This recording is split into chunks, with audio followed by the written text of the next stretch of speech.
En attendant, je propose à Monsieur Dost, si vous en êtes prêt, pour lancer cette journée régionale. Merci beaucoup. Merci à vous. Merci.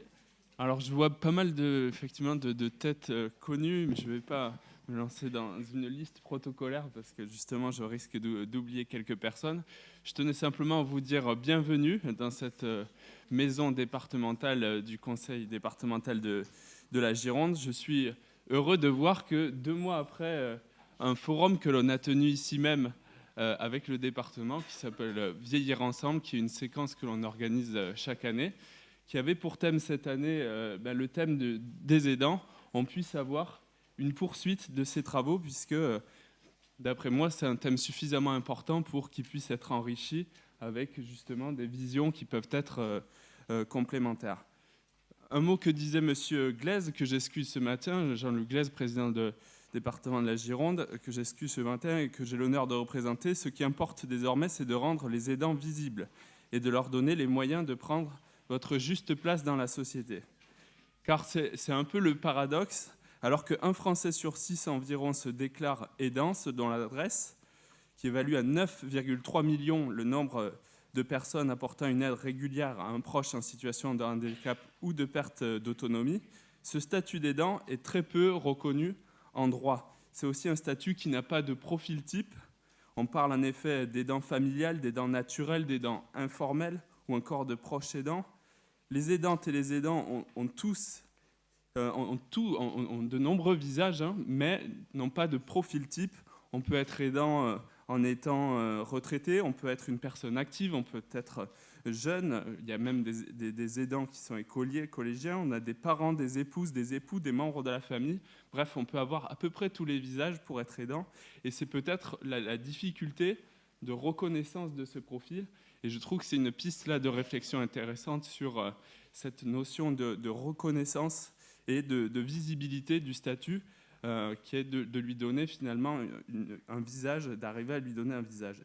Pourtant, même s'il n'y a pas de profil type, certaines caractéristiques sont notables. D'abord, on remarque que les aidants sont surreprésentés dans la tranche des plus de 55 ans. Je m'occupe, moi, d'une vice-présidence à la politique des aînés. Et effectivement, parmi les aînés, il y a de nombreux aidants et ça peut parfois aussi apporter de la difficulté dans leur parcours de vieillissement. Près d'une personne sur 4 des 55-65 ans se déclare ainsi proche aidant. On remarque aussi que les femmes sont surreprésentées puisque 56% des aidants sont des femmes, alors que les femmes représentent 52% de la population adulte. Donc là, il y a un décalage.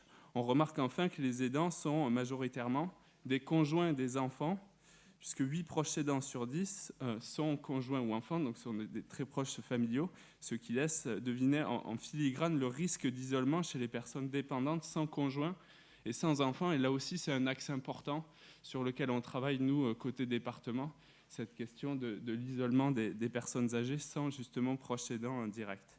Et enfin, peut-être un dernier constat, on remarque à quel point les aidants en activité peinent à combiner leurs deux vies. Ça aussi, c'est un élément sur lequel on a beaucoup travaillé, nous, au cours de ce forum, cette question de comment on combine le statut d'employé, le statut de salarié, avec un statut d'aidant, se libérer du temps.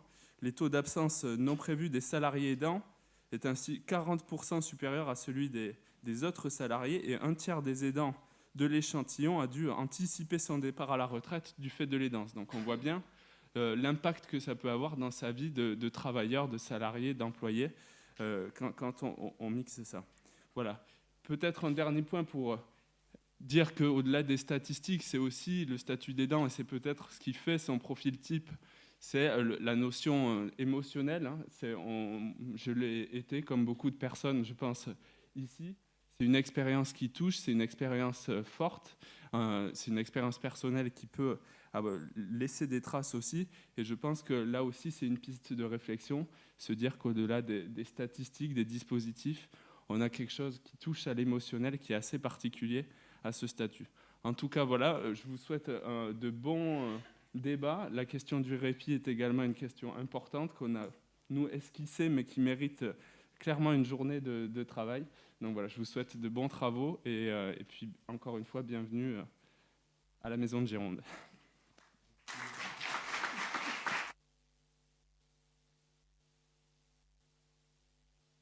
Merci beaucoup, Monsieur Dost. Alors, Anne-Sophie Lavaux-Rousseau va nous présenter, en avant-première quasiment, les grands axes du projet de région, projet régional de santé, sachant qu'il vient d'être publié il y a quelques jours. Et donc, on va en avoir un petit peu la primeur, en tout cas sur les axes en lien avec le répit. Et vous verrez qu'il y a beaucoup de correspondance avec les enjeux qui, j'espère, vont pouvoir être débattus dans les différentes interventions et tables rondes de la journée. Anne-Sophie Lavaux-Rousseau, c'est pour vous. Oui, monsieur le vice-président, monsieur le directeur du CREAG, monsieur les représentants du Gérontopole Nouvelle-Aquitaine et mesdames et messieurs, c'est un grand plaisir d'ouvrir cette journée régionale relative au répit des aidants. En Nouvelle-Aquitaine, donc dans les locaux du conseil départemental, les conseils départementaux sont des premiers partenaires évidemment dans la construction de l'aide aux aidants et dans les réponses collectives que l'on peut apporter en Nouvelle-Aquitaine. Et c'est vrai que cette journée fait tout son sens dans la continuité de celle qui s'est déjà tenue en Gironde et dans la continuité aussi des travaux qui ont été initiés sur ce sujet qui apparaît de façon beaucoup plus lisible dans le cadre du projet régional de santé qui a été révisé et qui a effectivement été adopté le 30 octobre dernier après une large phase de consultation tant institutionnelle que citoyenne, et c'était la première fois pour notre PRS que nous invitions la population à donner leur avis sur ce PRS, et je tiens à remercier tous ceux et toutes celles qui y ont contribué, tant à titre professionnel que citoyen, si je puis dire, et un certain nombre d'entre vous, je le sais, y ont contribué. Alors le PRS, il entend relever plusieurs défis et j'en évoquerai deux aujourd'hui. Le premier, c'est celui de la transition vers une société plus inclusive pour les personnes en situation de handicap, avec un accompagnement pour ces personnes et pour leurs aidants. Et le deuxième défi qui se combine au premier, c'est celui du défi démographique, avec la région qui doit prendre en compte et s'adapter au vieillissement de la population. Alors en Nouvelle-Aquitaine comme ailleurs, mais la Nouvelle-Aquitaine est plus particulièrement marquée par cette tendance, avec une augmentation importante des plus de 75 ans.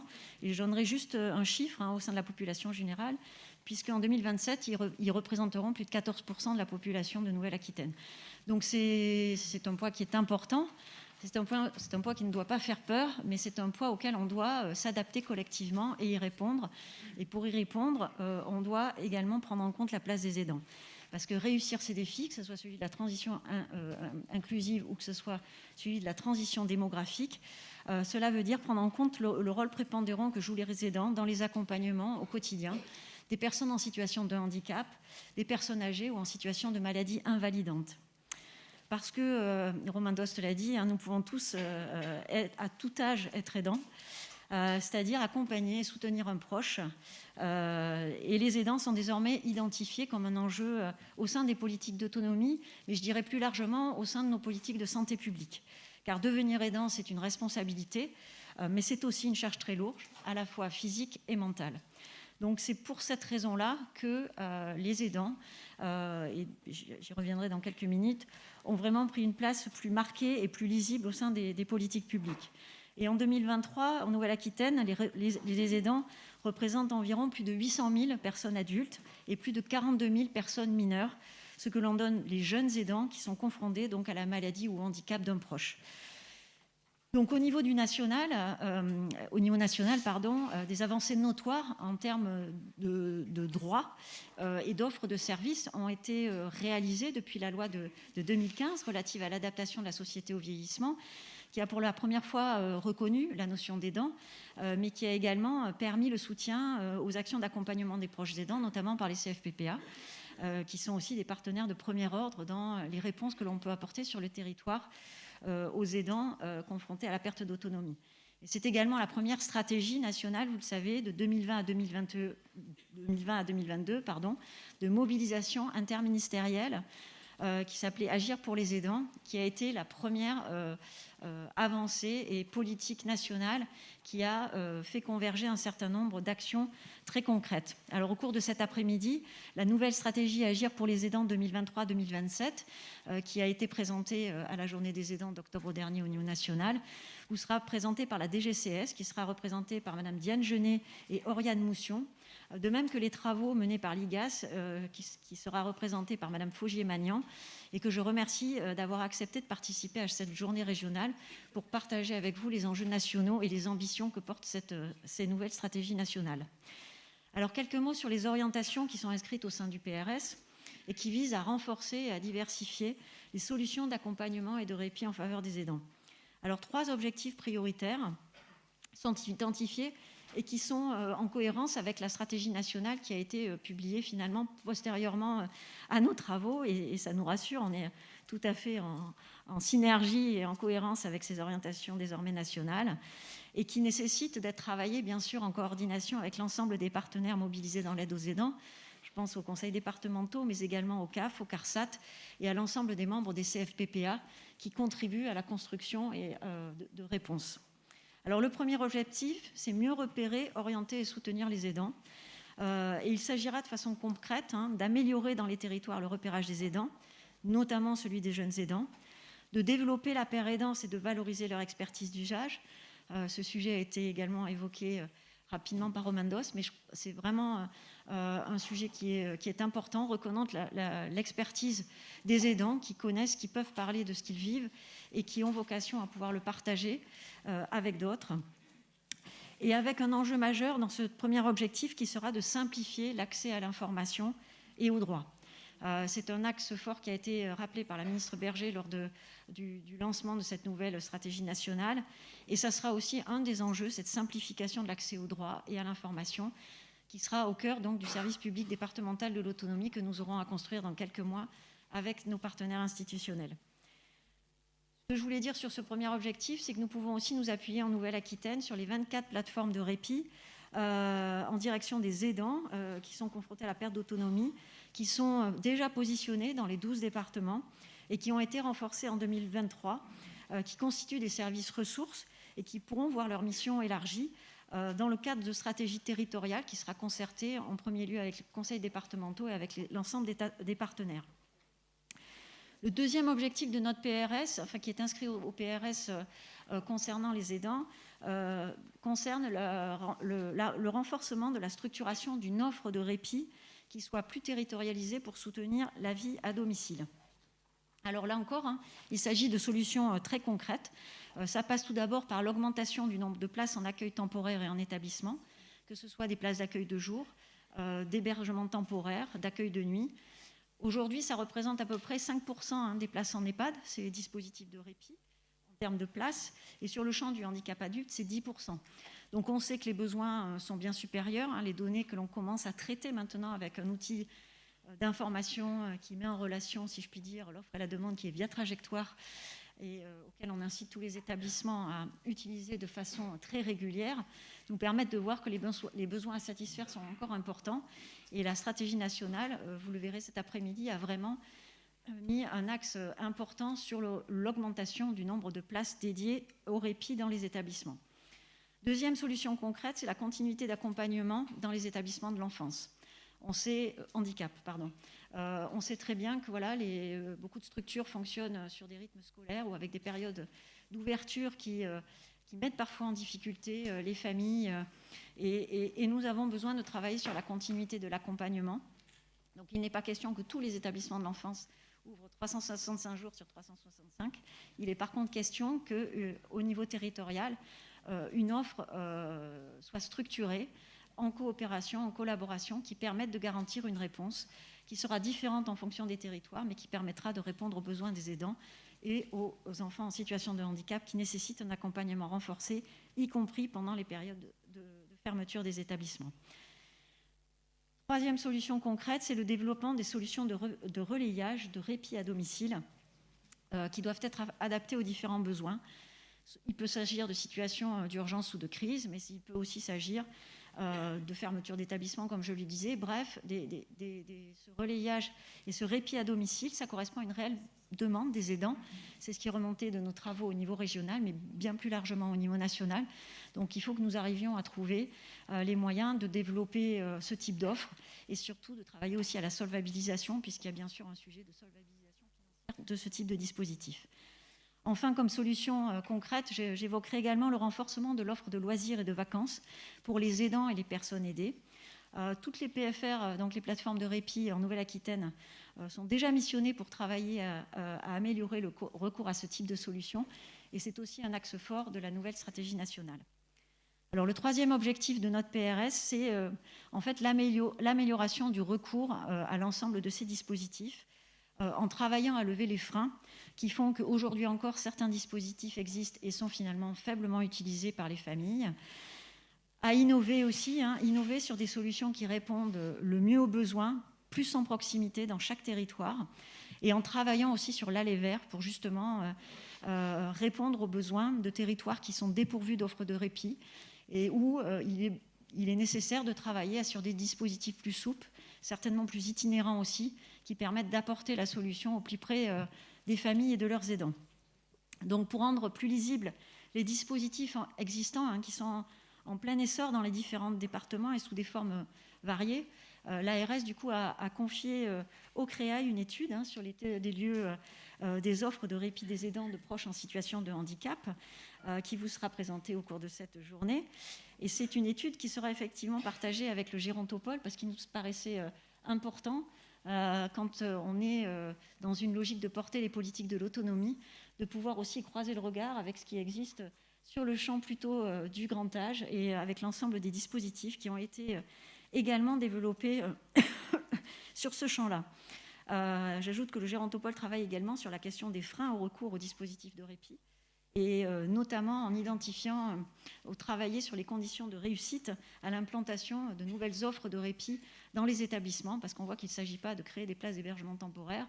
Un certain nombre ne sont pas occupées, donc il faut qu'on se questionne sur le pourquoi ces places ne fonctionnent pas. Donc on doit certes développer des places nouvelles, mais on doit aussi penser à comment on les implante et quelles sont les conditions de réussite pour ces nouveaux dispositifs.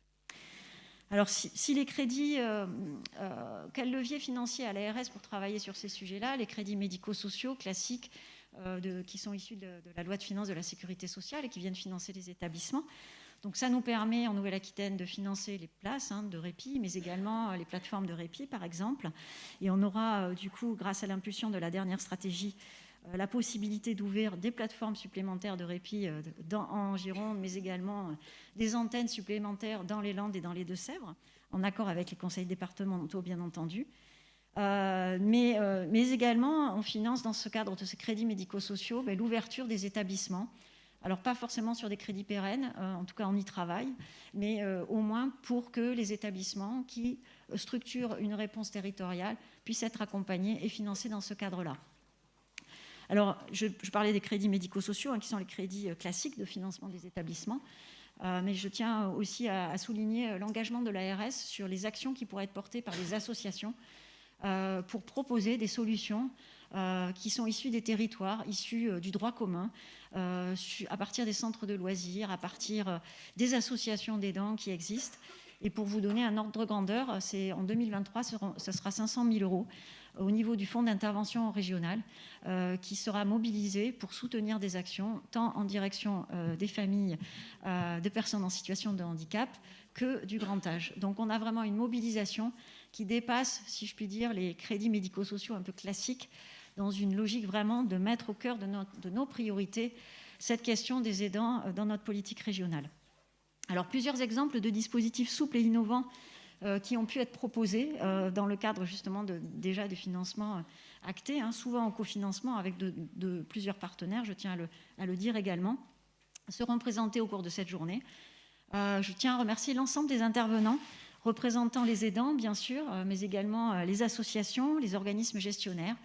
Nous aurons des PCPE qui interviendront aujourd'hui, des DAC, des communautés 360 qui ont répondu présent à cette invitation et qui viendront partager leur expérience. L'enjeu de la coordination et du partage de l'information sur ce sujet est essentiel et je vous remercie encore de votre mobilisation à tous au cours de cette journée. Je remercierai également l'ERENA de Nouvelle-Aquitaine, qui est partenaire de l'ARS, donc l'espace régional éthique de Nouvelle-Aquitaine, qui est partenaire de l'ARS dans de nombreuses réflexions et qui nous guidera vers une réflexion éthique en conclusion de cette journée. Merci bien sûr enfin au CREAI et au Gérontopole de Nouvelle-Aquitaine et à leurs équipes pour l'organisation de cette journée régionale qui a été ouverte à tous les acteurs mobilisés pour l'aide aux aidants en Nouvelle-Aquitaine et qui, je sais, a même reçu des inscriptions au-delà de la Nouvelle-Aquitaine. C'est dire si le sujet intéresse et si je pense que le partage d'expérience des dispositifs innovants qui existent a vocation à être partagé et à être réfléchi et débattu. Les besoins sont encore importants. Je pense que certains émergeront au cours de cette journée. En tout cas, merci à tous et je vous souhaite à tous une très très bonne journée.